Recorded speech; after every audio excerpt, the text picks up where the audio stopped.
जज्बों नए ख्वाबों को जगाता है। सुबह की आवाज हंसी हमारे साथ है, मंसूर और नदा के साथ।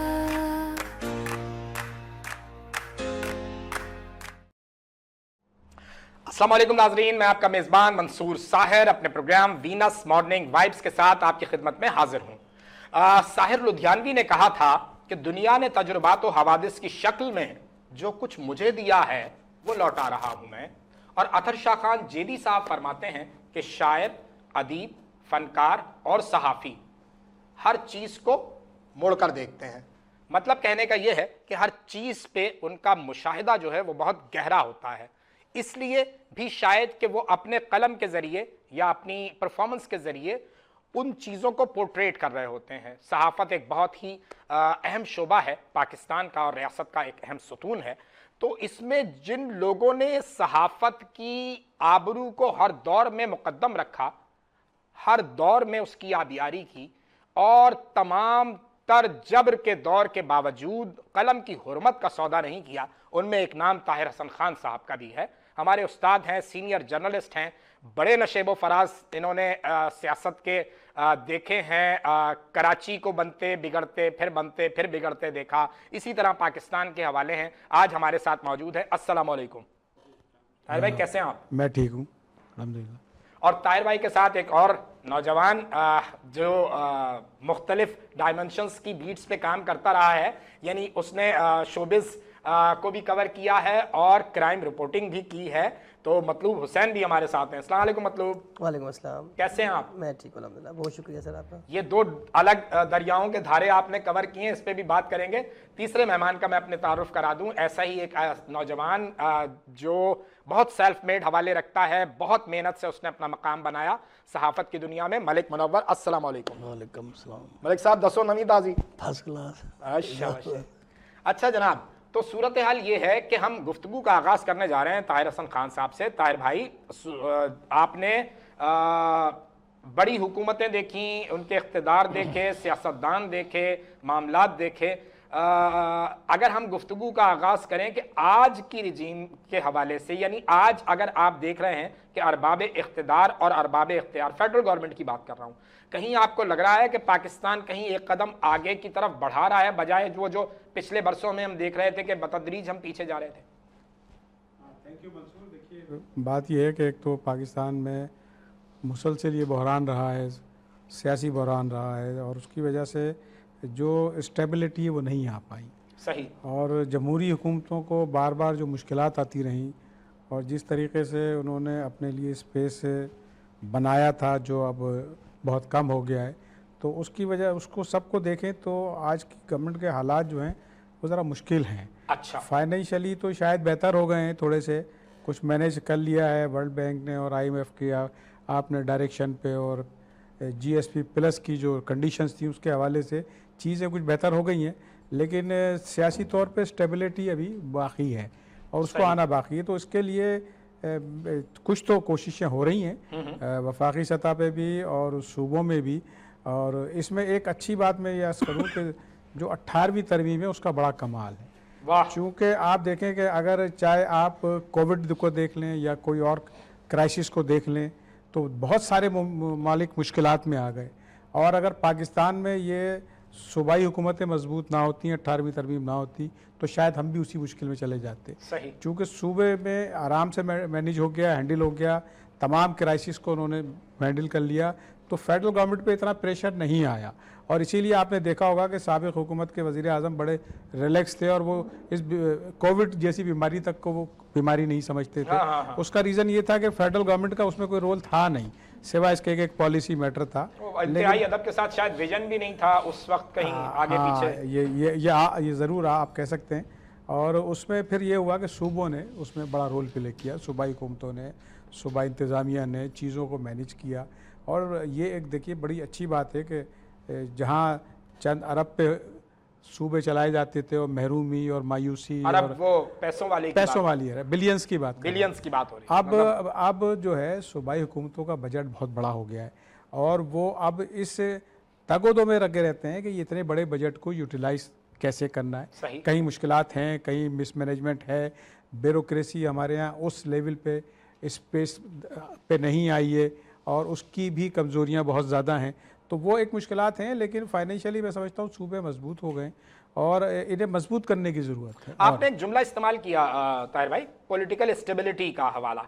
तो पॉलिटिकल स्टेबिलिटी आपके ख्याल में, आपके तज्जिए के मुताबिक, आपके मशवरे के मुताबिक कैसे आ सकती है? क्या करना चाहिए? देखिए, पॉलिटिकल स्टेबिलिटी इस तरह आ सकती है कि जो आपकी पार्लियामेंट है उसको एम्पावर किया जाए, उसको पावर दिया जाए, फैसले वहाँ हों और फिर वो हुकूमत उसको इम्प्लीमेंट करे। अभी ये नहीं हो रहा कि पार्लियामेंट फैसले कर लिए। अभी तो पार्लियामेंट जो है वो डे टू डे अफेयर में ही मुश्किल में है और लेजिस्लेशन भी पूरी तरह नहीं कर पा रही है। उनकी जो कमेटीज़ हैं पार्लियामेंट्री, वो भी प्रॉपर फंक्शन नहीं कर पा रही हैं। और आपने देखा होगा कि उनमें जो हालात हैं मीटिंगों में जो हो रहा है, जिस तरीके से वो एक दूसरे के ख़िलाफ़ इल्ज़ामात और सब आ रहे हैं, तो वो उसका रीज़न यही है कि अगर पार्लियामेंट मजबूत हो जाएगी तो फिर ये जो बहुत सारे इदारों के हवाले से जो उंगलियां उठ रही हैं वो भी नहीं उठेंगी। नौजवान बिलावल भुट्टो जरदारी ने बड़ी वसी नज़री का मुजाहरा करते हुए अभी जो पिछले दिनों बीबी की बरसी गई है, उस पर बड़ा क्लियर ये एक पैगाम जिसको मैंने अपने तनाजुर में समझा, वो ये कह रहे हैं कि सियासी इस्तेहकाम के लिए सब आएँ, बैठें, बात करें, मफाहमत का एक बादशाह मौजूद है तो बहुत सारी चीज़ें बेहतर हो सकती हैं। क्या आपने भी इसको उसी सयाक़ व सबाक़ से समझा है? देखिए, वो तो ज़ाहिर है कि अब काफ़ी मेच्योर पॉलिटिशियन हैं और यंग भी हैं और ज़ाहिर है कि सियासत उनके घर से निकली है, तो उनकी एक सलाहियत पे तो कोई शक नहीं किया जा सकता। हाँ, ये बात ज़रूर है कि बहुत सारी चीज़ों में वो ख़ुद भी अपने आप को कमज़ोर महसूस करते हैं और बार बार वो ये कहते हैं कि चीज़ें सब मिल के चलें, पॉलिटिकल फोर्सेस मिल के चलें। लेकिन हमारे यहाँ एक बहुत बड़ा जो गैप है मंसूर साहब, वो ये है कि सियासी जमातें और मजहबी जमातों का एक फ़र्क है, वो जब तक कम नहीं होगा, वो जब तक चीज़ें मैनेज नहीं होंगी और मजहबी जमातें और सियासी जमातें करीब नहीं आएंगी, बहुत सारे लेजिस्लेशन में हम नहीं कर पाते हैं, बहुत सारे मामलात में जो है वो मुश्किलात आ जाती हैं और ये एक पेज पे नहीं आ पाते।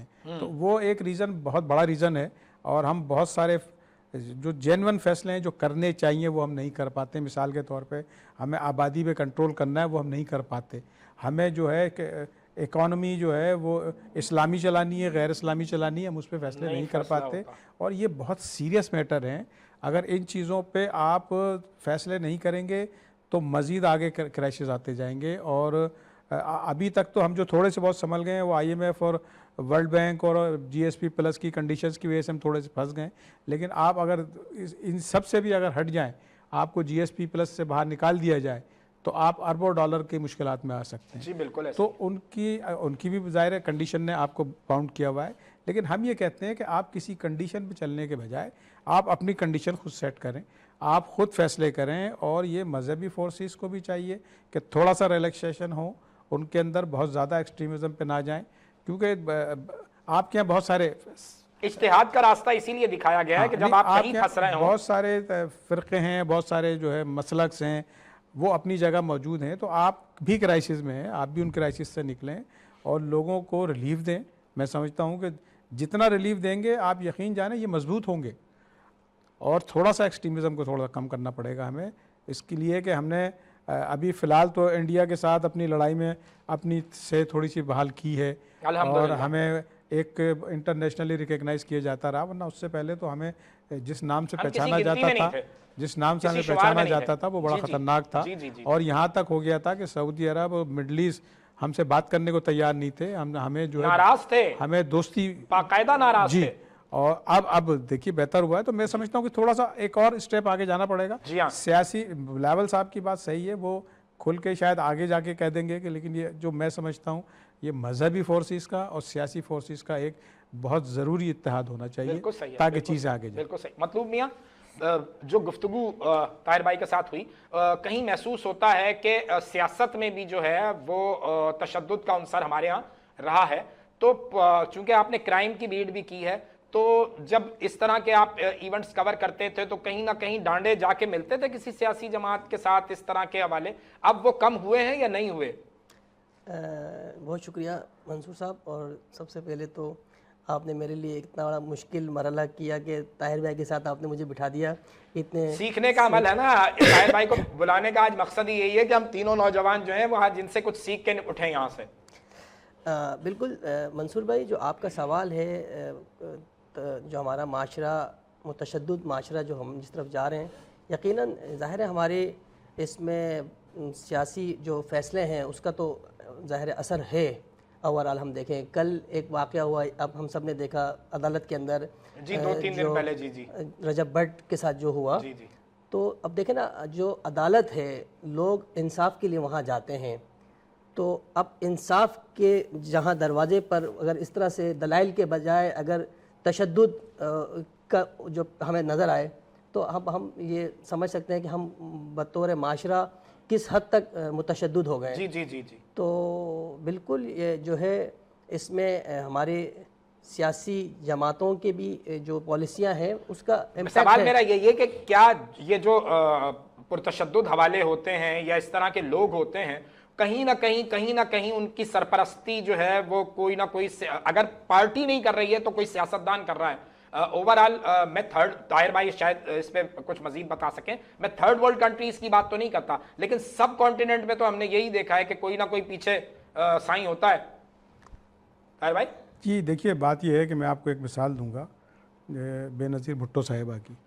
एक ज़माने में उनकी पार्टी क्राइसिस में आ गई थी और कुछ नौजवान जो है भटक गए थे और वो क्राइसिस खड़ा हो गया था एक, लेकिन बेनज़ीर साहिबा ने उसको टोटली डिसोन कर दिया और कहा कि इस किस्म की ना सियासत पीपल्स पार्टी करती है ना करेगी, और इस किस्म के नौजवानों को उन्होंने बाहर निकाला। तो ये एक क्लियर मैसेज है हमारे पास कि सियासी जमातें अगर अपने अंदर से इस किस्म के एलिमेंट को बाहर निकाल दें और उनको एक्सपोज कर दें कि ये हमारा इनसे कोई ताल्लुक़ नहीं, तो मेरा ख्याल है बहुत सारी चीज़ें बेहतर हो जाएगी। अच्छा, इस तरीके से सबसे ज़्यादा जो इल्ज़ाम आता है वो मैं समझता हूँ कि मजहबी जमातों पे आता है, मजहबी जमातों, और उनको आगे बढ़ के ये बताना होगा कि हमारा किसी एक्सट्रीमिज़म से कोई ताल्लुक़ नहीं है और जो ये एलिमेंट है इससे हम बिल्कुल दूर हैं। तो मैं समझता हूँ कि उनके हक़ में भी एक बेहतर राय हमवार होगी आवाम की। मलिक साहब, ये जो गुफ्तगू आपने सुनी, ख़ास तौर पर ये जो अभी हम गुफ्तगू कर रहे हैं कि पीछे कोई ना कोई चंगा मलिक होता है, कोई पीछे चौधरी होता है, मलिक होता है, सरदार होता है, तो वो इस तरह के लोगों को पाल रहा होता है। अब ये एलिमेंट कम हुआ है या बढ़ा है? देखिए, बहुत शुक्रिया, पहले तो आपने हम बता दिया, मौका दिया, और साथ में आपके साथ में पहला प्रोग्राम करने का मौका मिला, और हमारे उस्ताद मोहतरम बस आज उस्ताद साहब भी हैं, हमारे छोटे भाई भी हैं, बहुत शुक्रिया। देखिए, जहाँ तक आपने जिक्र किया कि ये एलिमेंट्स कोई कम हुआ है या ज़्यादा, तो मैं तो नहीं समझता कि ये कम हुआ है या ज़्यादा। मैं तो आज भी उसको जिस तरीके से हम पहले देख रहे थे वैसे ही नजर आ रहा है। हाँ, इसकी ये ज़रूर है कि इसकी शक्लें थोड़ी थोड़ी चेंज हुई हैं। सही, कभी ये कुछ नफीस शक्ल में सामने आ गए हैं, तो कभी हार्ड लाइन पर ये खड़े होकर नज़र आ गए हैं, कमी नहीं आई।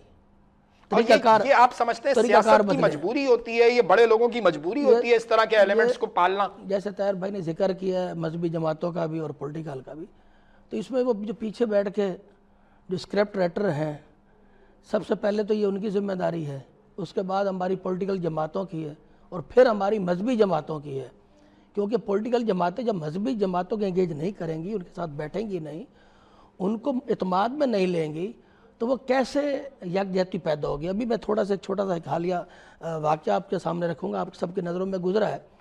अभी ये जामिया रशीदिया में एक कन्वेंशन था तलबा का, उसमें DGISPR आए थे, अब्दुल रहीम मुफ्ती साहब हैं, बड़े कादावर शख्सियत हैं, उन्होंने बड़ी ज़बरदस्त वहाँ पर बातें की हैं। अच्छा, मुफ्ती साहब ने क्या फरमाया? उसने कहा कि हमारी इन मजहबी तंजीमों के और मदरसों के अंदर ऐसी चीज़ें रही हैं और हमने उनको इंगेज किया है, हमने निशानदेही की है, और जो लोग बहराह रास्त पर नहीं आए हमने उनको पॉइंट आउट भी किया।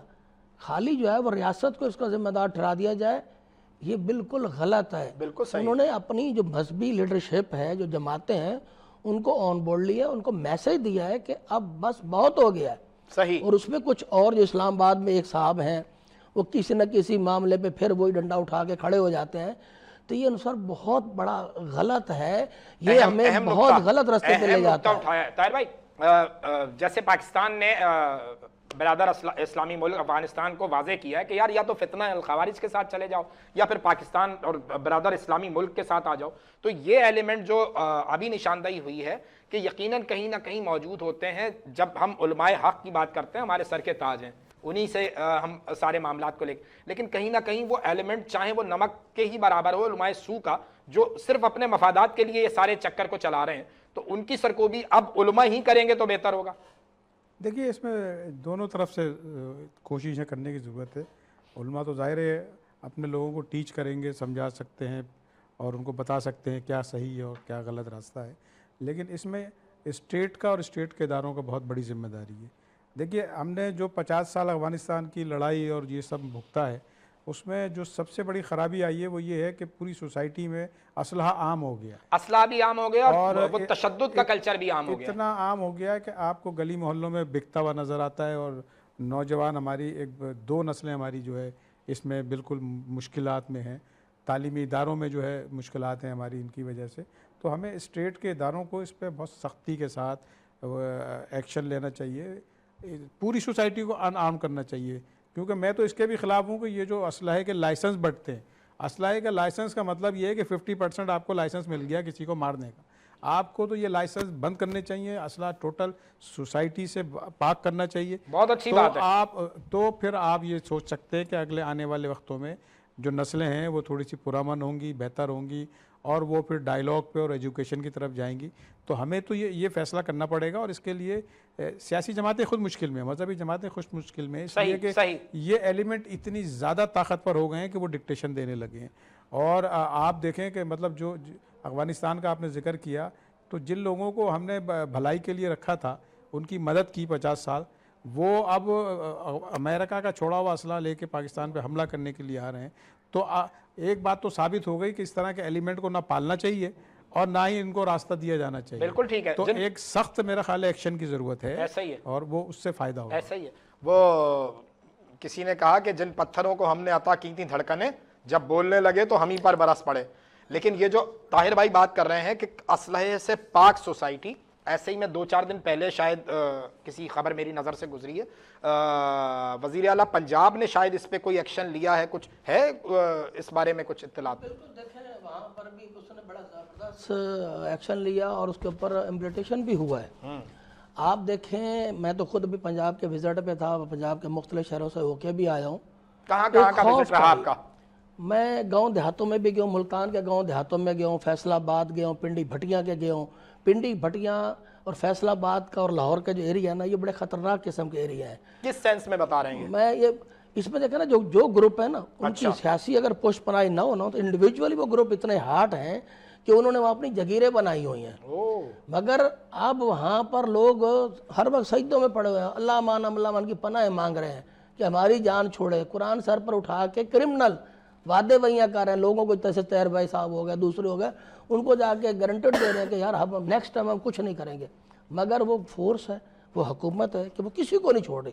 उन्होंने बिल्कुल एक तरह की निज़ाम बना दी, एक तरह की पुलिसी है। आप तैफी बट वाला वाक़या देख लें, नवाज शरीफ गवर्नमेंट के बहुत करीब का बंदा है, उन्होंने दुबई से उठाया और ये जाके कच्चे की पट्टी से सादकाबाद के पास से मार दिया। मैं इवन कि आपको बताऊँ, और सादकाबाद तक के भी अंदर इलाकों में जो कच्चा कहलाता है, वहाँ सूरत हाल भी ये जो कच्चे वाली है ना, ये ऐसी नहीं है। अगर ये वाली गवर्नमेंट और ये इनका बीच में एक बॉर्डर का मसला आ जाता है, ये आ जाए तो पहले तो आपको ये कच्चा साफ़ करना पड़ेगा। ये जो आप दोनों पूरे पाकिस्तान को ये डिस्टर्ब कर रहा है और ये बड़ी हुज वार्निंग भी दे रहा है लोगों को। देखा ना गवर्नमेंट को, स्टेट के अंदर स्टेट है, रेट कहाँ है कहीं, या तो रेट नज़र नहीं आती, आप जाते हो ऊपर से खड़े करते हैं। ये पुष्पनाई है वहीं पर बैठे हुए कुछ ना कुछ लोगों की। मैं समझता हूँ कि सिंध गवर्नमेंट को बस बहुत मैं उसके आगे हाथ जोड़ता हूँ कि होश के नाखन लो, तुम्हें अल्लाह रसूल का वास्ता है। जैसे तुम कहते थे ना कि बेनज़ीर, या अल्लाह या रसूल, बेनज़ीर बेकसूर, तो मैं कहता हूँ कि ये सिंध के आवाम भी बेकसूर हैं। हाँ, इसमें तुम्हें कोई अल्लाह रसूल का वास्ता है, सख्ती वाला उठाना पड़ेगा, सख्ती वाली डंडा उठाओ और क्रॉस द बोर्ड सबके खिलाफ एक ही तरह का डंडा चलाओ, तो सब कुछ पुरअमन। ये मुल्क बहुत अच्छा है, सूबा बहुत अच्छा है, लेकिन हमें किरदार अदा करने की जरूरत है। और स्टेट जब किरदार अदा करती है तो फिर अवाम भी उनके साथ खड़ी हो जाती है। बिल्कुल सही। दूसरी जमातें भी फिर खड़ी हो जाती है, उनको नजर आता है कि कोई एक्शन हो रहा है। और अच्छा मंसूर भाई, मैं इसमें एक चीज़ ऐड करना चाहूँगा। अभी जैसे ताहिर भाई ने बताया कि अगर हम अपने सोसाइटी को असलहे से पाक करें और जो लाइसेंस हम दे रहे हैं, बना बना के दे रहे हैं, तो ये आधा हम जो है ना उनको कत्ल करने का जो है ना वो लाइसेंस दे रहे हैं लोगों को, उन लोगों को मारने का लाइसेंस दे रहे हैं। तो आपने जो पहले सवाल किया था कि कहीं सियासी पुष्टपनाही, तो ताहिर भाई ने जवाब दे दिया, लेकिन ताहिर भाई ज़ाहिर सीनियर सहाफ़ी हैं और वो तरीक़े से, तो आप अगर होम डिपार्टमेंट जाके ये लाइसेंस कौन लिस्टें किसको देने की लिस्टें बनती हैं, अगर आप उसको जायज़ा लें तो आपको अंदाज़ा होगा कि किस किस सरपरस्ती, ज़ाहिर वो लाइसेंस बना के दे रहे हैं अपने लोगों को, दे रहे बहुत सारी चीजें मतलब भाई रिकॉर्ड पर हैं। नाजरीन, यहाँ वक्त हो गया एक छोटे से ब्रेक का, हमारे साथ रहिए, अभी हाजिर होते हैं। नए जज्बों नए ख्वाबों को जगाता है, सुबह की आवाज हंसी हमारे साथ है, मंसूर और नदा के साथ। नए जज्बों नए ख्वाबों को जगाता है,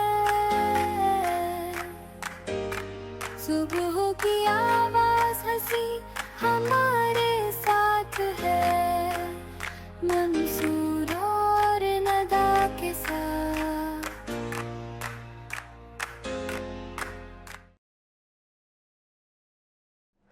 वेलकम बैक नाजरीन, ब्रेक से वापस आ गए हैं और वापस ताहिर भाई की तरफ आएंगे। ताहिर भाई, एक तवील जर्नी है सहाफ़त के हवाले से, इस दश्त की सयाही में बड़ी आपने खाक उड़ाई है। कहाँ से आगाज़ होता है? लियाकताबाद का एक नौजवान, अगर मैं गलती पर नहीं हूँ तो वो निकला और उसने फिर दुनिया फतह की और फिर अपना नाम जो है वो सहाफ़त के उफ़क़ पर बिल्कुल एक सूरज की तरह चमकता हुआ दिखाया। कैसे ये जर्नी शुरू होती है, कहाँ से ये सारे मामला शुरू होते हैं? देखिए, जाहिर है कि कॉलेज और यूनिवर्सिटीज़ के बाद जो है वो प्रोफेशन में किसी में तो जाना था, चूँकि स्टूडेंट लाइफ में काफ़ी एक्टिव थी, तलबा सियासत में भी सरगर्म रहे क्या? तो वो जाहिर है कि वहाँ से एक आगाज़ हुआ, तो एक रास्ता ये नज़र आया कि जर्नलिज़म ही में जाया जाए। और ये कितने बरस पुरानी बात है? ये सर 40 से ज़्यादा साल हो गए हैं। माशाअल्लाह, माशाअल्लाह। तो ये उस वक्त सहाफ़त होती थी। बिल्कुल नहीं, आज भी सहाफ़त होती है, लेकिन बात यह है कि उसमें ढूंढना मुश्किल होता है ज़रा। ठीक है, तो लेकिन उस वक्त तो एक बाकायदा प्रोफेशन के साथ साथ एक फरीज़ा भी था ना? एक फरीज़ा था और बहुत अच्छे मामलात थे। हालांकि मार्शल लॉज भी आए और सख्तियाँ भी आई, लेकिन उसके बावजूद भी सहाफ़त ने अपना रास्ता बनाया, और जितनी सख्तियाँ आई आप देखें उसकी वजह से मज़ीद निखार आया सहाफ़त में, और लोगों ने अपने स्किल्ड के ज़रिए पैगामात और ख़बरें और चीज़ें पहुँचाई, और आज जो इतनी अवेयरनेस है उसका रीज़न ये है कि वो सहाफ़ी उस वक्त काफ़ी स्किल्ड था, और वो 12 जेलें काटी, कोड़े खाए, हाँ वो किया। और फिर ये कि जाहिर है कि हमने जिन पॉलिटिशियंस को देखा, वली ख़ान को, नवाबजादा नसरुल्लाह ख़ान को माशाअल्लाह, और ये सारे बहुत बिजिंजो बहुत सारे नाम ले लें, तो ये बड़े कल्चर्ड और बहुत पढ़े लिखे लोग थे, और इन्होंने सोसाइटी में जो है वो एक टॉलरेंस की सियासत की। उस ज़माने में ये इतनी एक्सट्रीमिज़म और स्टूडेंट्स की और इसकी ये नहीं थी। फिर जैसे ही ये मार्शल लॉ आया तो फिर वहाँ एक एलिमेंट बाहर आया, और उसने चूँकि मार्शल लॉ में इस्लाम का नारा लगा, तो जो इस्लाम पसंद लोग थे वो खड़े हो गए कि हाँ अब तो हमारा रास्ता मिल गया है, और वो फिर वो पुरतशद्दुद मामला आया, और फिर वो इतना बिगड़ता चला गया, और फिर उसको इस्तेमाल करते रहे लोग, आने जाने वाले जितने भी थे। भुट्टो साहब को देखने का मौका मिला, मतलब उस वक्त आप अमली सहाफ़त में आ गए थे या स्टूडेंट लाइफ थी? नहीं, मैं उस वक्त स्टूडेंट लाइफ में था, लेकिन उनको देखने का बहुत मौका मिला, उनकी तकरीरें, उनके जलसे देखने का मौका मिला, उनसे करीब बात करने का भी मौका मिला। बहुत विजनरी और बहुत ही, मैं समझता हूँ, एक जो सही लीडरशिप क्वालिटी होती है वो उनमें थी, लोगों की शनाख्त। और कुछ शक नहीं कि वो आलमी साजिश का ही शिकार हुए भुट्टो साहब, यानी पाकिस्तान एक आलमी साजिश का शिकार हुआ। जी बिल्कुल बिल्कुल। और उसकी सबसे बड़ी वजह ये थी कि उनका एक विजन था कि ये हर बार इंडिया आके हमला कर देता है और हम मुश्किल में आ जाते हैं, तो हम अपने आप को क़ुव्वत बनाएं, और क़ुव्वत बनाने के लिए उन्होंने जब इस मुल्क को एटॉमिक वो देना प्लान किया, वहीं से उनके खिलाफ साजिश शुरू हुई। चूँकि देखिए बात यह है कि सुपर ताकतें नहीं चाहती थी कि कोई भी इस्लामी मुल्क जो है वो पावरफुल हो, और आज देखिए आज पाकिस्तान की जो पावर है उसका नतीजा ये है कि अमेरिका आपके पीछे पीछे आता है। और मुझे ताहिर भाई ये कहने दीजिए कि अगर आज आप अल्हम्दुलिल्लाह सुम्मा अल्हम्दुलिल्लाह रब्बिल आलमीन आप अगर मुहाफ़िज़े हरमैन अल शरीफैन हैं तो इसके पीछे भी भुट्टो साहब का विजन कहीं ना कहीं आप के साथ था, क्योंकि फिर वो इस्लामी कॉन्फ्रेंस में भी हमने देखा कि किस तरह तमाम टोटल इस्लामी ममालिक उसके पीछे थे, और वो जब उनको फांसी दी जा रही थी तो एक बड़ी तादाद ने रिक्वेस्ट भी की। हाँ, लेकिन चूंकि प्लान जो था ऊपर से आया था और हमारे जो शायद बहुत ऊपर से आया था, और उस वक्त के जो हुक्मरान थे वो इस विजन के नहीं थे हाँ, समझ सकें कि मामला क्या है। तो ये था। फिर बाकी आगे जब मार्शल्ला के दौर के जो हालात भी देखे, हमने बहुत सेंसरशिप भी देखी, मुश्किलात भी आई और अच्छे वक्त भी आया। लेकिन एक चीज़ जो उस वक्त जो सियासत के साथ साथ इस मुल्क को जो संभाले हुए थी वो इस मुल्क का आर्ट, कल्चर, लिटरेचर, म्यूज़िक था, और वो इतना स्ट्रॉन्ग था कि बहुत सारे मामला दब जाते थे। आज जो एक्सट्रीमिज़म और ये जो बहुत सारे नौजवान हमारे भटक गए और मामला मुश्किलात में आ गए, तो उस वक्त का नौजवान इन चीज़ों में अपना टाइम स्पेंड करता था। म्यूज़िक आप उस ज़माने का देखें, बहुत स्ट्रॉन्ग म्यूज़िक है, और बहुत ज़्यादा आपके यहाँ फिल्में भी बनी, ड्रामे भी बने। जी जी, फिल्में, ड्रामे, पाकिस्तान के ड्रामे, पाकिस्तान की फिल्में, पाकिस्तान के फिल्मी गीत इतने शानदार। जी, और वो मैं समझता हूँ कि वो एक बड़ा अच्छा वो था। लेकिन ये कि फिर जब ये हमारे यहाँ अफ़गानिस्तान का हमें तोहफ़ा दिया गया और ये कहा गया कि आप तो इनसे लड़ें, तो फिर वहाँ से मुश्किलात हमारी शुरू हुई और वो फिर मुश्किलात बढ़ती चली गई। लेकिन ये कि फिर थोड़ा सा रिलैक्स टाइम भी आया, और जब 88 में इलेक्शन में हुकूमतें बनी और फिर थोड़ा सा स्पेस मिलता गया आहिस्ते आहिस्ते, तो चीज़ें बेहतर होती चली गई। लेकिन बीच में बार बार जो है वो डिस्ट्रप्शन भी आती थी और हुकूमतें टूटती थीं, उसकी वजह से स्टेबलाइजेशन का मामला होता था। बीबी शहीद के साथ काम करने का मौका मिला आपको? जी, मुझे बहुत मौका मिला। मैंने उनके साथ काम से मुराद यही है कि आपने उनको ऑब्जर्व किया, उनको देखा, चूंकि मेरा ख्याल है आप भी एक बड़े ग्रुप के साथ उस वक्त थे। मैंने उनको फैसले करते हुए भी देखा, हमने क्लोज मीटिंगों में भी उनको देखा और उनका विजन भी देखा। मैं जानना चाहूँगा और मैं चाहूँगा कि मेरे देखने वाले, सुनने वाले, मेरे नाजरीन भी जो हैं वो थोड़ा सा जानना चाहेंगे बीबी शहीद की शख्सियत के बारे में, अगर कुछ बता सकें। देखिए, शख्सियत तो वो बहुत ही, मैं समझता हूँ, एक करिश्मेटिक थी, इसमें कोई शक नहीं थी, और वो जिस बाप की बेटी थी उसका भी एक उन पे बड़ा वो था, असर थे, और वो बहुत बहादुर खातून थी। मैंने उनको कभी किसी से खौफजदा होते हुए नहीं देखा। हाँ, बहुत डिसेंट थी, बहुत पोलाइट थी, और अपने सियासी मामलात में फ़ैसला करने में लोगों से मशवरे करती थी और सारे फैसले करती थी। यहाँ मशवरे के लिए तो वो हमें भी बुला लेती थी, साफ़ियों को, अदीबों को, शायरों को, कि आप बताइए क्या कैसे बेहतर हो सकता है, कैसे हो सकता है।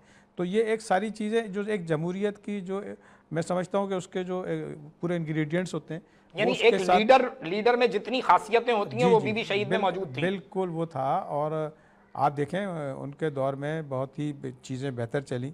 हालांकि उनके ख़िलाफ़ ये बातें भी की गई कि औरत की हुक्मरानी नामंजूर, और उसके बावजूद उन्होंने वो खड़ी रहीं, और बार बार उनको मुल्क छोड़ के जाना पड़ा, फिर वापस आ जाती थी। और आपने देखा कि मतलब उनको तो बिल्कुल मारने का मामला आ गया था, उसके बावजूद वो वापस आई पिछले दिनों और जान दी, कॉन्फ्रेंस में भी ये गुफ्तगू जान दी। मैं एक छोटा सा आपको वाक़या बताऊं कि वो जब ज़ाहिर है कि वो बाहर थी और आसिफ जरदारी जेल में थे, जेल में अक्सर जाना होता था हमारा उनसे मिलने के लिए, उनकी ख़बरों के हवाले से, केस के हवाले से। तो एक दिन उनके पास बिलावल साहब आए। उस वक्त वो बहुत छोटे थे, 12-14 साल की।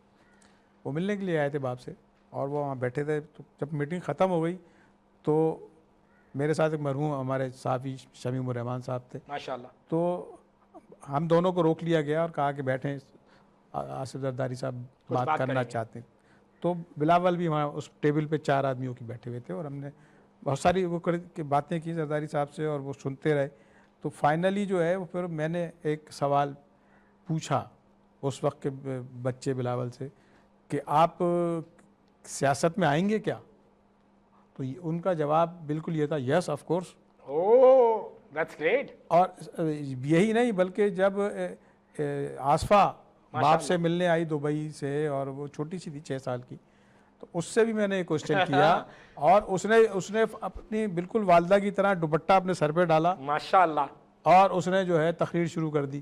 तो अब मैं देखता हूँ कि वो दोनों एक अच्छे पॉलिटिशियन हैं, और अभी मुझे देख के बड़ा अच्छा लगा, लोगों को भी अच्छा लगा कि जिस तरह अभी बरसी के मौके पे जो आसफा ने खड़े होके अपने बुजुर्ग कायम अली शाह का इस्तकबाल मतलब किया। वो वाकई ये वाजे कर रहा था कि जो जेनेटिकली बीबी की तहजीब थी, बीबी की Exactly. शाइस्तगी थी, बीबी Exactly. की वो सब उसमें नजर आ रही थी। देखिए बज़ाहिर तो इन्होंने ये किया कि बेनज़ीर को मुल्क से बाहर निकाल के ये समझा कि अब फारिग है, कोई मसला नहीं है, लेकिन बेनज़ीर ने बाहर बैठ के अपने बच्चों को जो तरबियत दी, आज वो लीडर की शक्ल में हमारे पास बिल्कुल मौजूद सही, हैं। बिल्कुल सही। तो बेनज़ीर गई नहीं, मैं समझता हूँ बेनज़ीर मौजूद है बिलावल की शक्ल में और आसफा की शक्ल में। बिल्कुल और ये एक विजन होता है पॉलिटिशियन का, बिल्कुल सही। तो वो उन्होंने अपना विजन भी दिया। और आज आप देख लें कि बड़ी एक और चीज़ मैं जिक्र करूँगा कि बड़ा जरदारी साहब का एक भी विजन था और उन्होंने बेनज़ीर इनकम सपोर्ट का जो एक प्रोग्राम बनाया। जनाब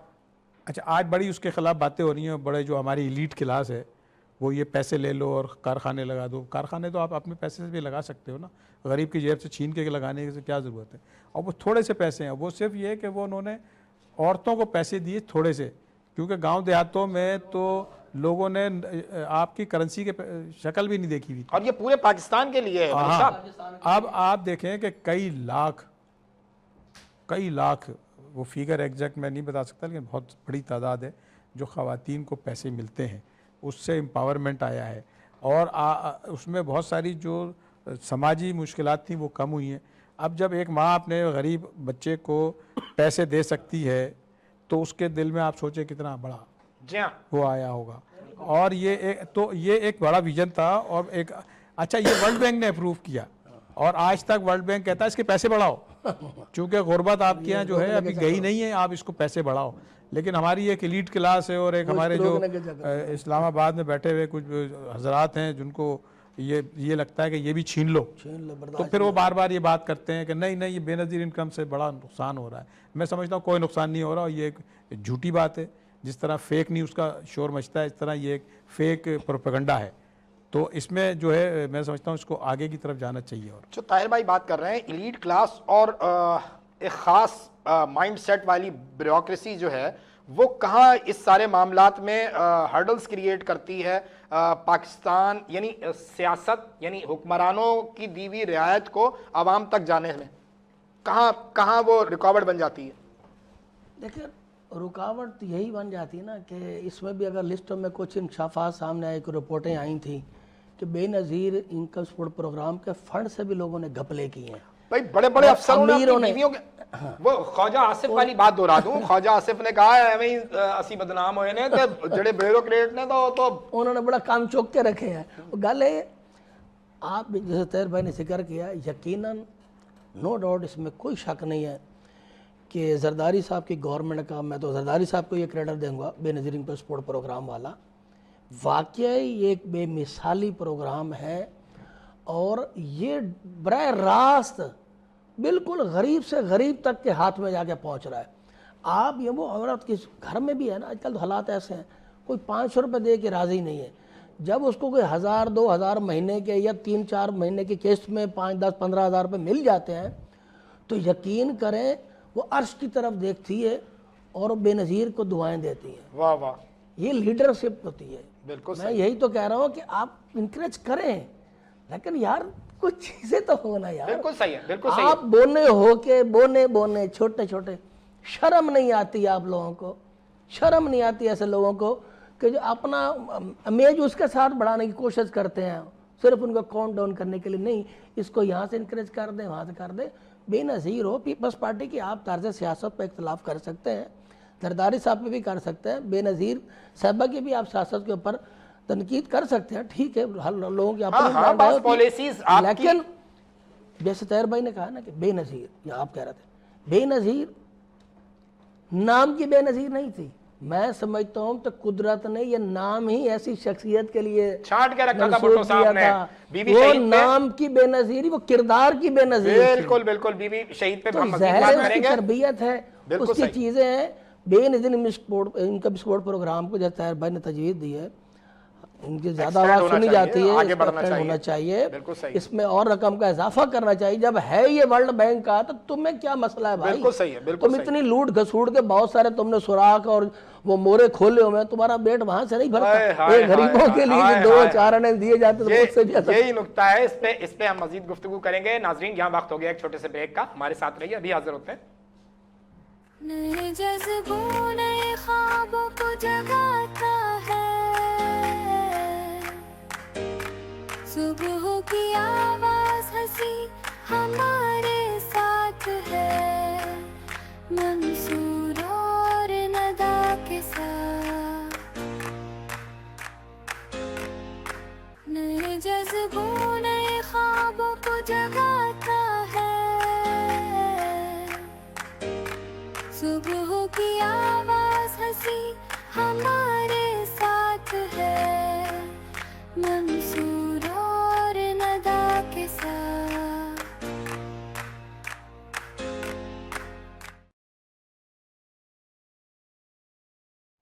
वेलकम बैक नाजरीन, ब्रेक से वापस आ गए हैं और अब चलेंगे मतलूब भाई की तरफ। मतलूब भाई, आपका जैसे हमने जिक्र किया कि क्राइम रिपोर्टिंग के साथ साथ आपने शो बिजनेस से भी बड़ा हवाला रखा, वहां भी रिपोर्टिंग आपकी रही, तो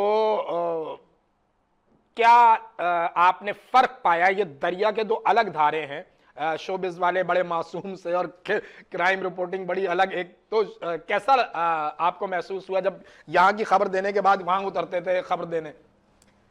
नहीं, असल में मंसूर भाई, हम शो बिजनेस, मैंने जब शो बिजनेस रिपोर्टिंग की तो वो एक अलग टाइम पीरियड था मेरा। अच्छा। स्टार्ट मतलब मैंने शुरू में क्राइम रिपोर्टिंग की, फिर उसके बाद मुझे शो बिजनेस की बीट दी गई। ठीक है। सही, तो मैंने वो फिर 5-6 आप साल। लगते नहीं होंगे ना क्राइम रिपोर्टिंग असल में मैं जब रिपोर्टिंग में आया था तो मेरी खुशकिस्मती या बदकिस्मती, मैंने जो अपने कैरियर का आगाज़ किया जंग ग्रुप जैसे बड़े इदारे से किया। माशाल्लाह। उस वक्त मैं बिल्कुल यंग था, 21-22 साल मेरी एज थी।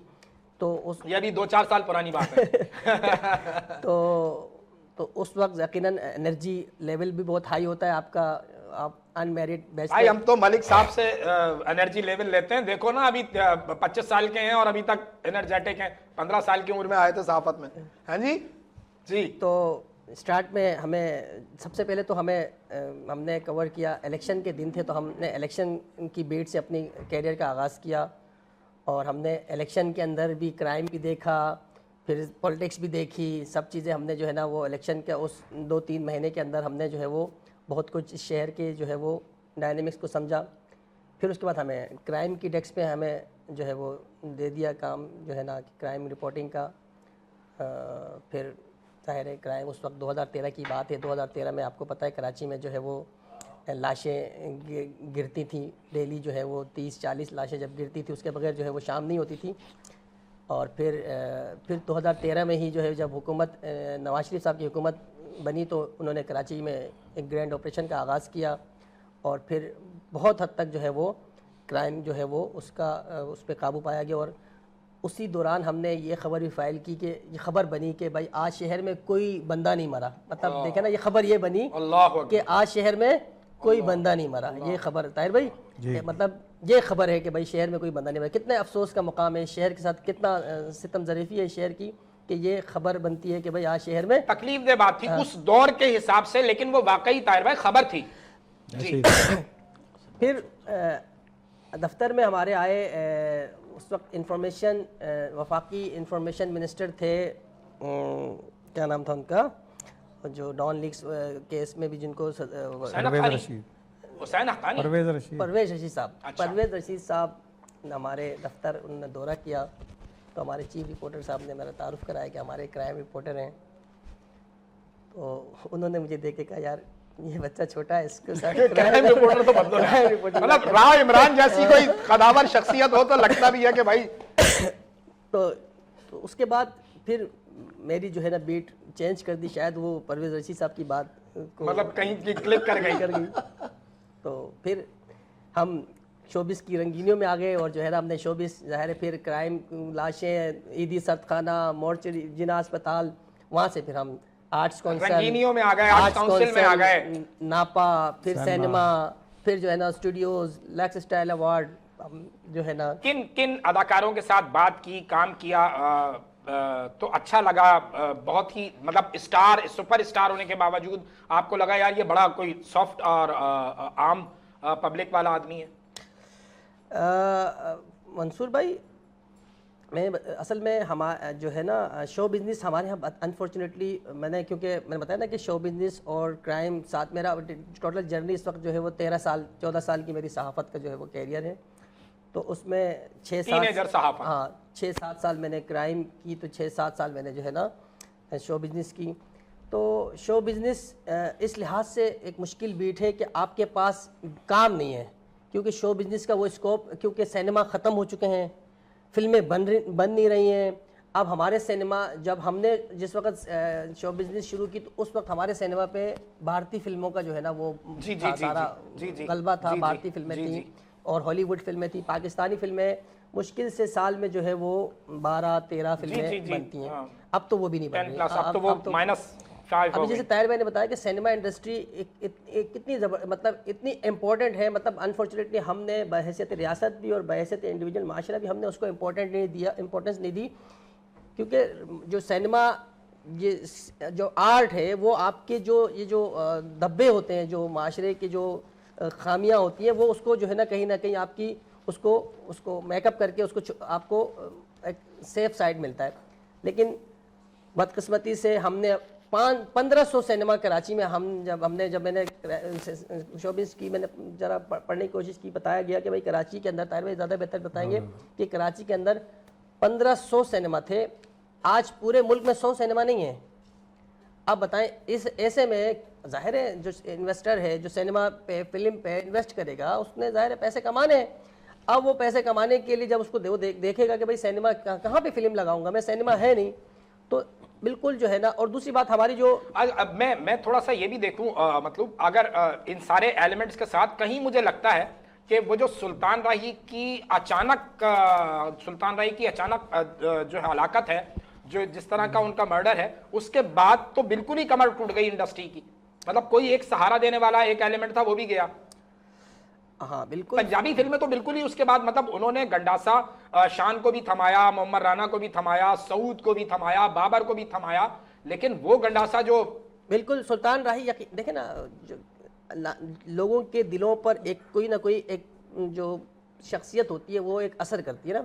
अब 30-40 साल जो है उस आदमी ने राज किया है। सुल्तान राही के बाद कोई ऐसा सुल्तान नहीं बन सका सिनेमा का या शो बिजनेस का, जो है लोगों को बहुत से उसके बाद आए। फवाद खान ने कोशिश की, उसके बाद आपकी ये क्या नाम है, ये जो ARY के हमारे जो मॉर्निंग शो में फहाद मुस्तफ़ा, उन्होंने भी कोशिश की, लेकिन जाहिर है सुल्तान राही उसका नेमिल बदल। तो मलिक साहब, जिस वक्त एक नौजवान मलिक मुनव्वर जो है वो कॉलेज पास करके जो है निकला है, तो उस वक्त सहाफत की तरफ क्यों रुख मुड़ गया? उस वक्त क्यों नहीं आया जहन में कि इंडस्ट्री में जाऊं और छा जाऊं? देखिए, बात तो सच्ची है भाई ताहिर भाई, नौजवान जो है इसमें पूरे पंजाब के गबरू जवानों वाली सारे एलिमेंट्स मौजूद हैं। मैं 2 मिनट सिर्फ लूँगा। असल में जब मैं स्टूडेंट थे, मैं कॉलेज पढ़ रहा था, तो छुट्टियाँ हो जाती थी, तो मेरा अक्सर वक्त जो ये 2 महीने की जो छुट्टियाँ होती थी ना, वो लाहौर स्टूडियो में जाके शौक था। इसमें बाबर अली, मेरे ख्याल नकवी साहब एक प्रोड्यूसर होते, तो उन्होंने हमें मौका दिया था ड्रामा में भी काम करने। कराची स्टेशन से मैंने 1-2 प्ले में काम किया है। अच्छा। लाहौर में भी जाके किया था, इस्लामाबाद के सेंटर से भी देखा बॉस, कहीं ना कहीं मैंने निकाली नहीं ना। लबैक बाबर अली का एक ड्रामा था जिसमें बरोज सब्जवारी और हुम्मा मीर वगैरह भी थी। हमारे थे छोटे शॉर्टकट रोल, उसमें हमने किरदार अदा किया। मगर शौक जो मेरा था ना, बेसिक जो मेरा शौक था वो था पाकिस्तान की किसी सिक्योरिटी इदारे में जॉब करने का। तो चौधरी हमीद साहब हमारे थोड़े से रिलेटिव थे, जो FIT वाले थे, सफ़ेद मूछों वाले, उन्होंने मुझे डिस्ट्रिक्ट पुलिस में भर्ती करा दिया। अच्छा जी। तो मैं ये दौड़ वोड़ में भी सब में फर्स्ट आया, क्योंकि हमारी भाग दौड़ में हम तेज़ थे। तो उन्होंने कहा ये बेटा सिपाही, मैंने कहा ये सिपाही आपने मुझे भर्ती करा, सिपाही कराना था तो मुझे FIA में तो कराएं। ये जो बंदूक उठा के मैं कि हर वक्त किसी को यूँ मार रहे, गरीबों को लूटते फूटते, मैं नहीं करता। तो मैं नहीं, वो लेटर वेटर दे के सारा कुछ ऐसे ही छोड़ा, रिक्रूटिंग में छोड़ दिया, चला गया। फिर मेरा सिर्फ एक ही शौक था, वो थी सहाफ़त। और सहाफ़त का शौक इस तरह पैदा हुआ कि ताहिर भाई जैसी शख्सियात को देख के, इसी तरह से अदरीद बख्तियार साहब थे और लोग थे, इनकी एक बड़ी मिसाली जदोजहद रही है, कोई शक नहीं, कोई अच्छे शक करेक्टर रहा है, अच्छे किरदार हैं, बड़े नफीस लोग थे। हमें भी जुनून हुआ कि यार ये कैसे लोग हैं, कितनी इनको इज्जत मिलती है और बड़े फर्शनास हैं, दयानतदार हैं, लेकिन मुल्क के लिए कौम के लिए बात करते हैं। तो वो जो हमारे अंदर एक जुनून था, सोशल वर्क तो था, मैं शुरू से अपनी कम्युनिटी में फिर मेरे इलाकों में भी काफ़ी, तो पुलिस बहुत सारे मामलात में आड़े आ जाती थी। तो पुलिस की वजह से ही समझ लें कि धक्का जो है ना हमने सहाफत में हम आ गए। गब्बर के जुल्म से सिर्फ एक ही आदमी बचा सकता था, गब्बर। तो पुलिस को काउंटर करना है तो सहाफत की तरफ। में आ जाए। तो हमने ये सहाफत में जब आए तो मैं आपको एक बड़ी बात बताता जाऊँ, मेरे ख्याल खानज़ादा साहब को तो याद होगी, जब मैं इब्तदाई तौर पर जुरत अखबार में मेरा पहला पेपर जुरत है, तो मेरी गैदरिंग उस वक्त बड़ी हाई फाइव थी। चीफ जज सजाद अली शाह गाजी साहब के घर पे हमारी बैठकें होती थी, माशाल्लाह। उसमें मखदूम अमीन फ़हीम साहब, तो बड़े बड़े लोग होते थे। गाजी साहब ने आकल साहब को बताया कि ये आर्टिकल लिखते हैं। अच्छा, वो भी उस वक्त अनालक के नाम से वहाँ आर्टिकल लिखते थे। सही। तो मुझे मौका मिल गया और मैंने अपनी सहाफ़त का जो आगाज़ है वो यहाँ से किया और बड़ी भागम दौड़ में लगा रहा। सिराज अहमदी साहब होते थे, अभी आए थे कुछ दिनों पहले मेरे शो पे। कहते थे कि जा जने यार वो फलानी तरफ चला जा, जिसारत में वो खानज़ादा बैठे होंगे, उनसे खबर ले आ, कभी उधर जाएं कभी इधर जाएं। जब ले आए तो खानज़ादा साहब की मैं एक बात बताऊं, वो जब जाऊं ना वो ऐसे पकड़ के ना काफ़ी जो है ना तनकीद करते थे। अच्छा।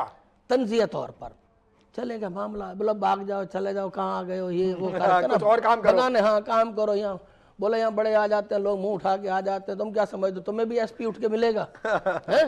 तुम ये देख के आ गए हो, चाहो कोई काम करो, माँ बाप को खिलाओ पिलाओ। अब मैंने सब्र करके, जैसे होता ना कि भाई अच्छा अल्लाह कमाल।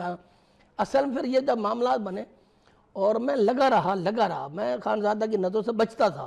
एक टाइम ऐसा आया जब ये कैंट स्टेशन पर जरदारी साहब की जब दुबई से आमद हो रही थी, मेरे ख्याल है ये 2005 की बात है, तो कैंट स्टेशन मैदान जंग बना, कुछ लोगों के साथ ज्यादती हुई, तो उसमें से सबसे पहला निशाना मैं ही बन गया था। तो और दोस्त भी साफ़ी साथ थे, मगर मेरा आँख वाँख फट गई, काफ़ी सारा खून वगैरह निकला, तो वो एक अच्छा लंबा चला गया। उनके फिर अगले कोई महीने डेढ़ महीने बाद मैं प्रेस क्लब से निकला, मोटरसाइकिल पे जा रहा था, तो शाहीन कम्प्लेक्स पर सिग्नल को ब्रेक लग गई, उधर ब्रेक लगी, पीछे से खानज़ादा साहब भी आ गए मोटरसाइकिल पे, उन्होंने ब्रेक लगाई। मैंने ऐसे जो मुड़ा देखा ना, मैंने कहा उस्ताद आज फिर फिर डांट पड़नी। लेकिन खानज़ादा साहब ने मैं ऐसे हेलमेट का वो शीशा ऊपर किया और कहा कि बेटा बात सुन, देख अब तुझे इस सहाफत के मैदान से कोई नहीं निकाल सकता। शाबाश, देखो उस्ताद ही कोई निकाल, मेरा बेटा तू मेरा छोटा भाई है। मैं तुम्हें इसलिए तनकीद करता था कि बहुत लोग आते हैं टाइम वेस्ट करके चले जाते हैं, मगर अब तूने अपनी मेहनत से, अपनी भाग दौड़ से, अपनी जद्दोजहद से खुद जगह बनाई है, पैशन के साथ। तू इस फील्ड में रहेगा, तुझे कोई नहीं भगा। उस दिन मैंने कहा खानज़ादा साहब, और मैंने इसीलिए आपके तारुफ में कहा कि आपने सेल्फ मेड हवालों में अपनी जगह बनाई है। नाज़रीन, वक्त हो गया एक छोटे से ब्रेक का, हमारे साथ रहिए, अभी हाजिर होते हैं। नए जज्बों नए ख्वाबों को जगाता है, सुबह की आवाज हंसी हमारे साथ है, मंसूर और नदा के साथ। नए जज्बों नए ख्वाबों को जगाता है, सुबह की आवाज हंसी हमारे साथ है, मंसूर और नदा के साथ।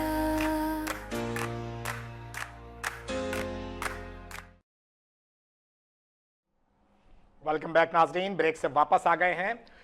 तार भाई, एक तवील अरसा है जो आपका सहाफत में गुजरा है। पाकिस्तान की सियासी तारीख में कई ऐसे सियासतदान गुजरे हैं जिनके हवाले से बहुत ही अनोखी गुफ्तगू और अनोखी बातें की जाती रही हैं। मतलब ऐसा लगता है बाज़ के हवाले से कि अल्फ लैलवी दास्तान का कोई किरदार है। प्रेसिडेंट ऑफ पाकिस्तान मोहतरम आसिफ अली जरदारी साहब के भी हवाले से बहुत ही ऐसी गुफ्तगू सुनने को मिलती है जो हमें कहीं लगता है माफाकुल फितरत हवालों का इंसान है। आप बहुत करीब रहे हैं, और अगर मैं कहीं शायद किसी इंटरव्यू में या कहीं मैंने सुना था कि आसिफ अली जरदारी साहब जिन दिनों असीर थे और पुलिस की गाड़ी में वो तारिक रोड पर खालिद बिन वलीद रोड से गुजर रहे हैं, आपका घर भी बिल्कुल उसी के सामने था और वहाँ उनकी बख्तरबंद या पुलिस मोबाइल जो थी वो ख़राब हो गई थी, फिर वहीं आपसे मुलाकात भी हुई, कुछ इस तरह का भी हवाला। तो बहुत क्लोज रहे हैं आप आसिफ अली जरदारी साहब के साथ। मैं और मेरे नाजरीन जानना चाहेंगे कि क्या वाकई आसिफ अली जरदारी साहब जो हैं वो एक अल्फ लैलवी दास्तान का हवाला है? नहीं, देखिए वो तो जाहिर है कि अब ये बातें बहुत सारी उनके हवाले से हुई। एक बात मैं अर्ज़ करूं कि जब शादी हुई बेनज़ीर साहिबा की, बेनज़ीर साहब की शादी हुई, तो ये उस वक्त से जाहिर है कि बहुत बेनज़ीर का नाम बड़ा और लाइमलाइट बहुत में आए। बड़ी लीडर, और आसिफ जरदारी जो है वो उस वक्त एक बिल्कुल नॉर्मल आम से इंसान थे। तो वो एक बड़ा सरप्राइज़ था पूरी सोसाइटी के लिए सरप्राइज कि था ये कौन आदमी है, कहाँ से आ गया, और ये बेनज़ीर नौजवान जैसी- कौन है, कहाँ से एकदम बेनज़ीर जैसी। अच्छा, फिर उनका जो स्टाइल था, लाइफ स्टाइल भी, वो भी बड़ा इंटरेस्टिंग था उस वक्त। तो लोग उस वक्त भी ये होता था। फिर असल में उनके ख़िलाफ़ जो कैंपेन शुरू हुई वो उस वक्त शुरू हुई जब 88 में बेनज़ीर भुट्टो के ख़िलाफ़ नो कॉन्फिडेंस का मोशन आया। और प्रोपेगेंडा शुरू हुआ। और उसमें जो है वो ये समझे कि ये तो औरत है, ये तो डर जाएगी। और उस ज़माने में भी जो बहुत ज़्यादा जो उस वक्त के जो क्या नाम है ट्रेंड किए हुए सियासतदान थे, वो बहुत बदतमीज़ी के साथ बेनज़ीर साहिबा के जी, बारे वो में हम जिक्र भी ना तो करना उन्होंने चाहेंगे। कहा ये बेनज़ीर तो ये डर के पीछे हट जाएगी, हम नो कॉन्फिडेंस ले आएंगे, क्योंकि उनकी मर्जी के खिलाफ वो इलेक्शन जीत के आ गई थी असल में।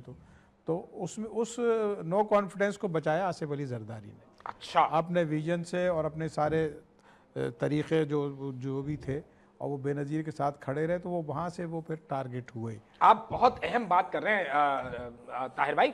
आप ये कह रहे हैं कि 1988 में फर्स्ट अटेम्प्ट जब बीवी पर होता है सियासी हवालों में, तो उसके आगे सीना सिपर जो है, वो जो ढाल बन रहा है, वो जो काउंटर कर रहा है, उस नौजवान का नाम, उस मर्द हुर का नाम आसिफ अली जरदारी था। जी, बिल्कुल ऐसी है। और वो वहाँ से फिर वो टारगेट हुआ और उन्होंने गवर्नमेंट बचा ली बेनज़ीर साहिबा की। नो कॉन्फिडेंस नहीं हुआ और फेल हो गया। तो अच्छा, फिर जब ये हुआ कि फिर दूसरी जब गवर्नमेंट आई पीएस पार्टी की 93 में, मेरा ख्याल है शायद। तो उस वक्त जो है ये हुआ कि ये तो उससे पहले वो एक केयर टेकर गवर्नमेंट में उनको मिनिस्टर भी बनाया गया। तो उस वक्त भी उनके जो काम करने के तरीके थे उससे भी बड़ा एतराज़ किया गया, क्योंकि उस वक्त उन्होंने विजन दिया कि पूरे शहर में जो है ग्रीनरी बढ़ाओ, एनवायरनमेंट तबाह हो रहा है। तो वो भी एक उस वक्त जो है बड़ा बुरा माना गया कि ये हमें डिक्टेशन दे रहा है, एक आदमी आ गया पता नहीं कहाँ से। तो ये इस माइंडसेट ने उनके ख़िलाफ़ एक कैंपेन शुरू की। और फिर ये हुआ कि फ़ाइनली बेनज़ीर साहिबा को प्रेशराइज़ किया गया, और उसमें फिर ये फ़ैसला हुआ कि आसिफ जरदारी दूसरी गवर्नमेंट में कराची में बैठेंगे, इस्लामाबाद में नहीं आएंगे, क्योंकि उनका ख्याल अच्छा, ये था प्रेशर जो है वो पॉलिटिकल फोर्सेस डाल रही हैं और जो दीगर एलिमेंट सारी हैं, फोर्सेस सारी फोर्सेस डाल रही कि हैं जी आपके जो हस्बैंड हैं वो इंटरफेयर करेंगे, लिहाजा उनको जो है रोका जाए। एक कैंपेन मीडिया में लॉन्च की गई, और फिर उसके बाद बेनज़ीर साहिबा ने फैसला किया कि आसिफ अली जरदारी कराची में स्टे करेंगे, मैं इस्लामाबाद में। और फिर वो हर हफ्ते वीकेंड पे वो छुट्टियों पे आती थी कराची अपने बच्चों के साथ, और आसिफ अली जरदारी यहाँ कराची में अपने बच्चों के साथ रहते थे। तो ये एक खौफ का एक अंसर था बिल्कुल सही है लोगों पे, और उनका विजन और उनकी जो काम करने का तरीका था उससे खौफज़दा थे असल में। और क्योंकि बेनज़ीर को वो चाहते थे अकेला करके किसी तरह टारगेट करें, वो हो नहीं पा रहा था। इसमें तो कोई शक नहीं है। बीवी की शहादत के बाद जिस तरह पार्टी को संभाला, और पाकिस्तान खप्पे का नारा आसान नहीं था, उस वक्त बहुत मुश्किल था सिंध, और उस वक्त उस सारे मामले को ठंडा करना, पार्टी को इकट्ठा रखना, सारे मामलात को लेकर चलना, आज जिस स्टैंडिंग पर है पार्टी, इसमें आसिफ अली जरदारी का बड़ा रोल है। जो दोस्तों के हवाले की गुफ्तगू है कि जी आसिफ अली जरदारी यारों का यार है, आसिफ अली जरदारी पॉलिटिकल अगर पर्सनैलिटी को आप माइनस करें, चूंकि आपने बहुत करीब से देखा है, being a friend, being a human being, आपने आसिफ अली जरदारी साहब को कैसा पाया? देखिए, एक तो वो बहुत ही फ्रेंडली हैं, और बहुत फ्रेंडली हैं।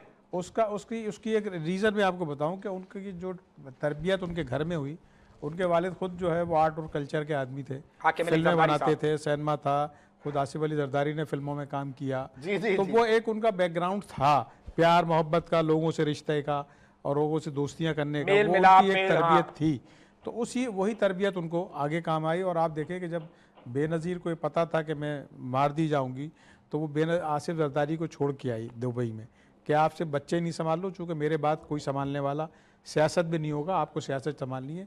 और बेनज़ीर को पता था कि इस शख्स का विजन बहुत हाई है और ये ही संभाल सकता है, तो इसीलिए उनको दुबई में रोका गया था और वो आई हो, ज़ाहिर है वो एक मसला हो गया। जहाँ तक दोस्ती का बात है कि वो एक बहुत ही कल्चर्ड आदमी है, बहुत कल्चर्ड वो जिस आदमी से बात कर लेते हैं, हाथ मिला लेते हैं, वो उसको इतना इम्प्रेस कर देते हैं कि वो सामने वाला समझता है ये मेरा सबसे अच्छा दोस्त है। और हमारी तो बेशुमार उनसे मुलाकातें रही, अब भी हैं मुलाकातें होती हैं, और उनका मिलने का तरीका जो है वो इतना विलिंग है कि वो और हर आदमी को गर्विदा कर लेता है। और यही नवाजते भी हैं। नवाजते, नवाजने से मुराद के अगर दो लोग, एक मिसाल के तौर पर ये कप ऑफ टी है और इसमें दो लोग जो है वो बराबर के हिसाब में आ गए हैं, तो फिर वो टॉस करने के बजाय जो दोस्त होगा उसको पकड़ा देंगे। नहीं, मेरा ख्याल ऐसा नहीं है, ये भी एक मैं ये भी समझता हूँ, परसेप्शन ये भी है। एक परसेप्शन है वो। हाँ, ये ज़रूर है कि अगर कहीं उनको ये लगता है कि मंसूर साहिर ने मेरे पे कोई एहसान किया है और मुझे इसका एहसान चुकाना है, तो यकीनन उसको वो ऑब्लाइज करेंगे और वो करते रहें। और ये एक अच्छा ट्रेंड है, क्योंकि बहुत सारे पॉलिटिशियन एहसान तो ले लेते हैं, रिटर्न करना नहीं चाहते। और रिटर्न करना जो जानता है उसका नाम है आसिफ अली जरदारी। उसका नाम आसिफ अली जरदारी है। और आप देखें कि उसके साथ कोई एक नाम आप नहीं बता सकते उसकी लाइफ का जो उसको छोड़ के गया और उसने कोई गड़बड़ की हो, सिवाय उसकी वो मतलब अपने ही हिसाब में वो भी चूंकि एक स्टेट के मामलात में आ गया था और उसको इसीलिए साइड पे करना पड़ा, वरना वो भी दोस्ती अभी भी नहीं खत्म हुई है। बिल्कुल ठीक और है। आज भी जिक्र करते हैं उसको किसी ने तोड़ा, आज भी वो उसका वो वाली जो गुफ्तगू हमारे दरमियान रह गई, जो मैंने आपसे जिक्र किया कि वो बख्तरबंद या वो भी पुलिस मोबाइल जो आपके घर के सामने खराब हुई थी, वो थोड़ा सा बताएं ना। देखिए, एक तो आसिफ अली जरदारी को सज़ा देने का जो एक कंसेप्ट वो था, ये उसका हिस्सा था। और आप यकीन करें कि मतलब बड़ा मुश्किल काम है। उस आदमी की कमर जो ख़राब की गई वो ये थी कि पुलिस मोबाइल जिसमें ये सीटें नहीं हो सकती, तख्ते होते थे, उसको उस पर बिठा के कराची से पिंडी ले जाया जाता था केस में पेश करने के लिए। तो अब आप सोच लें कि ये इतना बड़ा सफ़र, आना जाना एक तख्ते के पे बिठा के, तो वो उसकी कमर जो ख़राब हुई, जो उसका एक रीज़न ये भी था। तो उसी बुनियाद पे वो जब उनको अस्पताल ले जाया गया ज़ियाउद्दीन चेकअप के लिए, और जब वापस ले जा रहे थे तो वो गाड़ी जो थी बहुत ही कंडेम गाड़ी थी, इतनी कंडेम थी कि वो पुलिस के हेडक्वार्टर में कोने में कहीं खड़ी थी। उसको थोड़ा बहुत वो करके रिपेयर करके और दे दी गई। उसमें एसी नहीं था, बदतरीन गर्मी थी और वो पसीने में शराबोर थे, और वो गाड़ी आके मेन सड़क पे बंद हो गई। अब उस वक्त उनके पास सिर्फ एक सिपाही था असले वाला, मुझे नहीं पता कि उस असले में भी बुलेट्स थी या नहीं थी। और उस वक्त जो है वो, लेकिन वो आदमी, उसको मैंने परेशान नहीं देखा, क्योंकि मेरे घर के सामने हुआ था, मैं इत्तेफाक से वहीं से गुजर रहा था, तो मैं फिर मुलाकात हो गई और काफ़ी देर तक मैं उनके साथ वहाँ रहा। तो वो पुलिस भी नहीं थी और ज़ाहिर उस ज़माने में मोबाइल का भी कल्चर नहीं था, तो वो उसको मैंने परेशान नहीं देखा, बल्कि मैंने उसको कहा कि ये तो सिक्योरिटी रिस्क है। उसने कहा मैं समझ रहा हूँ मेरे लिए सिक्योरिटी रिस्क बनाया जा रहा है, लेकिन ये कि मैं क्या करूँगा, जिसको मारना है मार दे।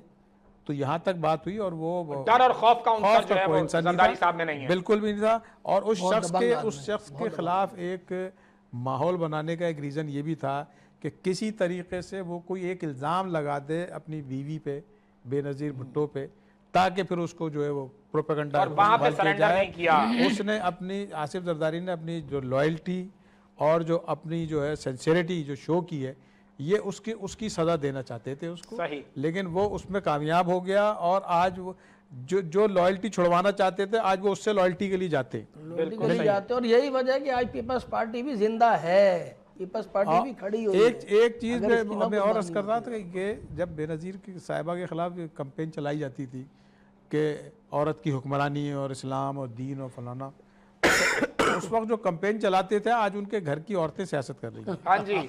और बड़ी मुझे तो खुशी होती है कि अब जो है वो बीबी मरियम काम कर रही हैं और वो इम्प्रेस हैं बेनज़ीर साहिबा से, काम कर रही हैं। हाँ, और कोई दो राय नहीं है, मरियम वाकई काम कर रही है और बेनज़ीर साहिबा से बड़ा इम्प्रेस हैं वो, और वो काम कर रही हैं।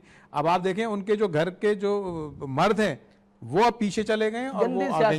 तो ये बेनज़ीर का नज़रिया और उसका जो ट्रेंड था वो आप देखें अभी तक मौजूद है किसी भी शक्ल में। मुखालफिन भी आज उसी को फॉलो कर रहे हैं, और आज बेशुमार ख़वातीन की बेटियां और बेगमात जो हैं वो सियासत में हैं। तो ये एक अच्छा ट्रेंड है। हमारे जी, सीनियर जी, ताहिर जी, भाई जी, से जी, मंसूर जी। भाई, ताहिर भाई आपने जैसे कहा कि जरदारी साहब को बेनज़ीर साहिबा के ख़िलाफ़, तो ये सिलसिला मेरे ख्याल में आज भी हम उसी देख रहे किसी ना किसी सूरत। तर्ज़ सूरत हम देख रहे हैं कि भाई बस वफादारियाँ तब्दील करा के वो जो तरीक़ाकार क्यों तब्दील नहीं हो रहा और इसकी ये रियासत आगे ना बढ़ने की एक वजह ये भी है। वो पहले शुरू में जो कही ना ये आपने होती बात, है बहुत चीज़ें। पॉलिटिकल अदम इस्तेहकाम, तो क्या ये भी जरूरत होता है कहीं ताकि सियासतदान बहुत ज्यादा हावी ना हो जाए? देखिए बहुत सारी बातें इसमें हो सकती हैं, लेकिन अदम इस्तेकाम का जो नुकसान हो रहा है मुल्क को हो रहा है, जी जी, आवाम को हो रहा है। अच्छा, कुछ लोग तो इस अदम इस्तेकाम से फ़ायदा भी उठाते हैं। जिस तरह आपने देखा कि दहशतगर्दी भी इकॉनमी हो गई है, बिल्कुल। और कराची जो तबाही का शिकार हुआ उसमें बहुत सारे अरब ममालिक बन गए। तो ये भी कहा जाता है कि ये भी एक इकॉनमी तौर पे दहशतगर्दी कराची में लाई गई। तो ये सब चीज़ें अपनी जगह एक पूरा प्लान के तहत होता है। हाँ, दिल के बहलाने को गालिब ये ख्याल अच्छा है, लेकिन आप वो मुझे इकबाल याद आते हैं। इकबाल कहते हैं कि अपने मन में डूब कर पा जा सुरागे जिंदगी, तू अगर मेरा नहीं बनता न बन अपना तो बन। अपना तो तो हम यहाँ अपने जो थे, जो कराची वाले थे, वो कब अपने बने? बात कहीं और निकल जाएगी। मलिक साहब, आपने बड़े सियासतदानों के साथ काम किया, बड़े सियासतदानों के साथ इंटरव्यूज किए, और जो है वो मतलब बहुत सारे सियासतदानों को करीब से देखा। कोई एक आध सियासतदान ऐसा है कि जो कहीं जहन में रह गया हो कि यार ये गुफ्तगू जो थी वो आज भी आप सुनते हैं, याद करते हैं तो मुस्कुराते हैं? मैं जिनका आप जिक्र कर रहे हैं, मैं ज़रा उसी हवाले से थोड़ा सा कह देता हूँ। एक लिखा हुआ एक शेर है, अच्छा जी, शेर सुना मेरा रहे तो हैं नहीं है, किसी और का ही है। इरशाद अच्छा, इरशाद। किसी और का है, कभी- मलिक साहब का अपना नहीं है। कभी रास्ते बदल गए, कभी रास्ते बदल गए, कभी इरादे बदल गए, कभी इरादे बदल गए। हम ना बदले मगर तेरे वादे बदल गए। वाह वाह वाह, मोहब्बत के अंधेरों में पत्थर पिघल गए, गैरों से क्या गिला जब अपने ही बदल गए। वाह वाह वाह। तो जो इस शहर की बात आप कर रहे हैं, जिन लोगों जी, की जी, बात कर रहे हैं, जी जी जी, जब वो ही बदल गए तो फिर शहर से हाय क्या हाय, तेरे प्यार के सारे वादे झूठे हैं, जैसे मुगलों के शहजादे झूठे हैं। मुगलों के शहजादे झूठे हैं। देखिए, इन झूठे वादों ने, जो सियासतदानों के जो झूठे वादे रहे हैं ना, खासतौर पे शहर कराची के साथ, इस मुल्क कराची के पे साथ, फिर किसी वक्त बात करेंगे। बहुत तकलीफ, बहुत सारे सुइयां चुभ जाती हैं कमर पे। एग्जैक्टली। तो उसमें जो है ना बहुत सारी चीजें रह गई हैं। वो जुमला रह गया ना आपसे। मैंने कहा कि किस सियासतदान के साथ जो है जब आप करते हैं गुफ्तगू, कोई ऐसा वाकया, कोई ऐसा लतीफ मूवमेंट आया कि आप बहुत देर तक हंसते रहे इस बात पे? सियासतदानों के इंटरव्यू के दौरान कोई ऐसी बात, कोई उनके साथ प्रेस कॉन्फ्रेंस में कोई ऐसी तकरार, कोई याद है कुछ ऐसा? जी हुई तो थी, असल में है तो बहुत। एक तो जिक्र ये जुल्फ़कार मिर्जा साहब वाला जो आपने यहाँ पर शाही सईद साहब के घर पे देखा था, जब उन्होंने अपनी एक प्रेस कॉन्फ्रेंस में उर्दू स्पीकिंग को बड़ा तनकीद का निशाना बनाया, और एकदम शहर का माहौल बदल गया यकसर। हर तरफ आग ही आग हुई और गोलियों की बौछार थी। तो हमें भी एक जगह से कॉल आई। फोन आ गया, कॉल आ गई कि हाँ बच्चों खैर। ये सवाल तुम्हारा था? ये सवाल तो मेरा ही था, लेकिन कहा कि हाँ भाई अब कहाँ है तू? मैंने बोला अभी यहीं खड़ा हुआ हूं। भाईजान, इस तरह की चूंकि आपने क्राइम रिपोर्टिंग की, कभी आपको ऐसे थ्रेट आई कि आजा बाहर तो बताते हैं तुझे?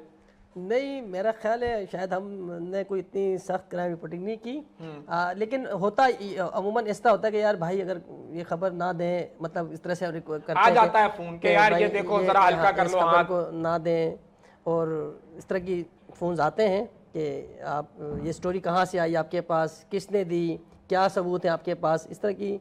लेकिन इस तरह से कोई बाकायदा जो है वो थ्रेड कॉल हमें जो है वो मौसूल नहीं। शो बिजनेस की दुनिया में जब आप खबर बनाते हैं तो किसी खबर को आप जब कॉल कर रहे हैं, आपने ताहिर भाई से पूछा, हाँ जी ताहिर भाई ऐसे ऐसे आपके खिलाफ खबर आई है, उन्होंने कहा नहीं यार ऐसा कुछ भी नहीं है, अब आपने फोन रख दिया, थोड़ी देर बाद किसी और का फोन आ गया कि यार ताहिर भाई के खिलाफ खबर नहीं लगाना।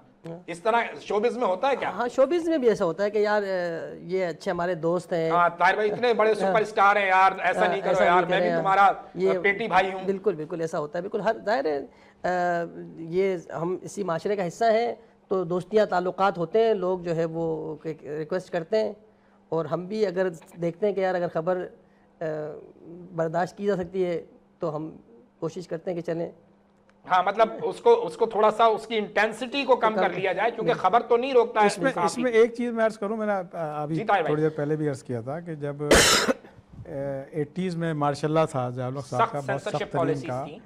तो उस ज़माने में ये बहुत ज़्यादा प्रेस एडवाइस का कंसेप्ट होता था। सही। और कभी कभी तो इतना होता था कि जनाब ये कुत्ता मार मुहिम की खबर भी नहीं जाएगी, क्योंकि आप कुत्ता किसको कहते हैं। तो उस हवाले से मैं बताऊं कि बड़ा हमने सीखा, और हमारे जो सीनियर्स थे उन्होंने कहा कि किताबें पढ़ो, और किताबों के ज़रिए हमने सीखा कि अपनी बात कहने का तरीक़ा नए से नया क्या हो सकता है और डिसेंसी के साथ क्या बात हो सकती है। तो आप देखें कि तमाम बातें होती थी, और जो चाहते थे नहीं हो वो देखते रह जाते थे। सही। तो ये एक मैं समझता हूँ कि सहाफ़त का भी एक स्किल्ड है, और सुतूर के साथ बैनुस सुतूर भी कुछ होता है, बहुत सारी चीज़ें थी। और एक मैं होता आपको था। मिसाल के तौर पे बताता हूँ। एक खबर मैं काम कर रहा था, एक मिसिंग पर्सन के ऊपर मैं काम कर रहा था।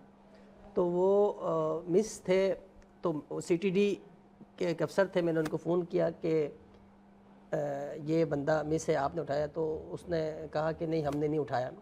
अच्छा, हुआ ये कि वो उसको एक बंदे को मार दिया, तालिबान कहकर मार दिया। उसकी लाश मिली मंगोपीर से, उसको मुकाबले में मार दिया। तो उसकी मिसिंग खबर हम पहले दे चुके थे, वो बंदा मिस है। तो अब उन्होंने जो है वो अफसर CTD के अफसरान ने दावा किया कि हमने तालिबान का एक कमांडर मार दिया है। तो मैंने नेक्स्ट डे, क्योंकि वो खबर में मिसिंग की खबर उसकी मैं दे चुका था, तो मैंने उसको फ़ोन किया कि यार आपने ये बंदा मार दिया।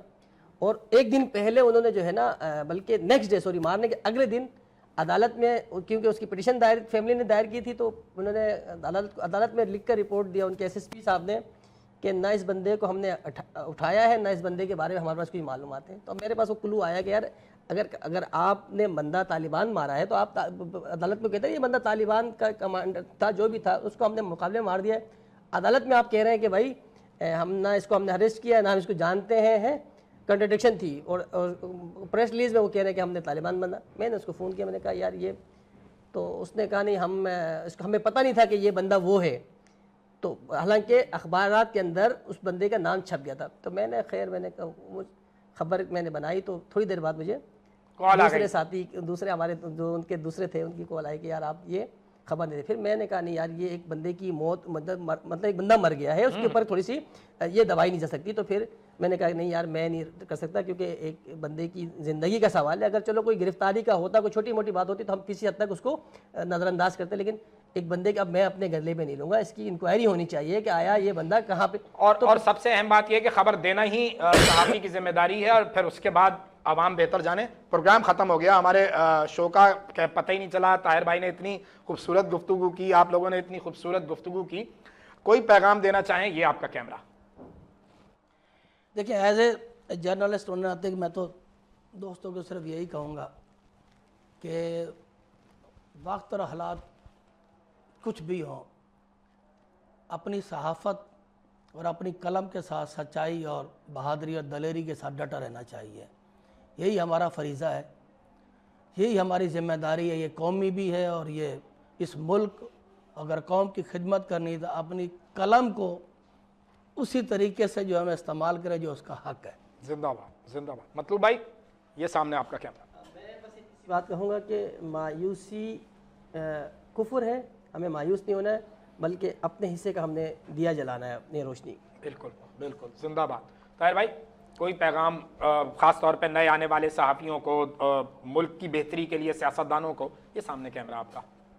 देखिए, सिर्फ इसमें एक काम हो सकता है, और वो ये है कि तालीम को ज़्यादा से ज़्यादा सही किया जाए, उसको बेहतर किया जाए और फ्री किया जाए। बिल्कुल सही। क्योंकि तालीम इस मुल्क में बहुत महंगी हो गई है, और सिर्फ अब मैं समझता हूँ कि जिस तरह गरीब के बच्चे के हाथ से किताब छीनी जा रही है, ये ख़तरनाक ट्रेंड है, और ये आने वाले वक्तों में हमें इसकी बहुत मुश्किल सूरत हाल होगी। तो तालीम को आम किया जाए और उसको सस्ता किया जाए। बेहतर, बहुत अच्छी बात। हाज़रीन कराम, प्रोग्राम का वक्त ख़त्म हो गया।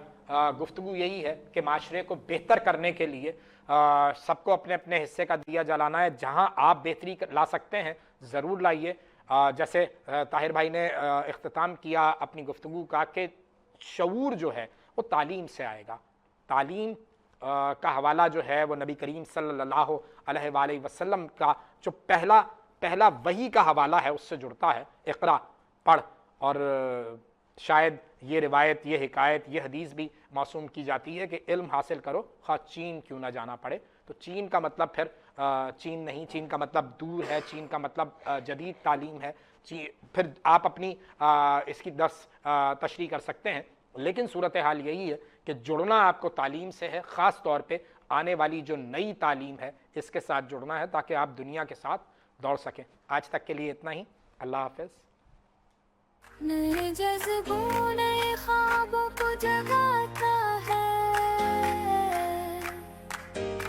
सुबह की आवाज़ हंसी हमारे साथ है, मंसूर और नदा के साथ।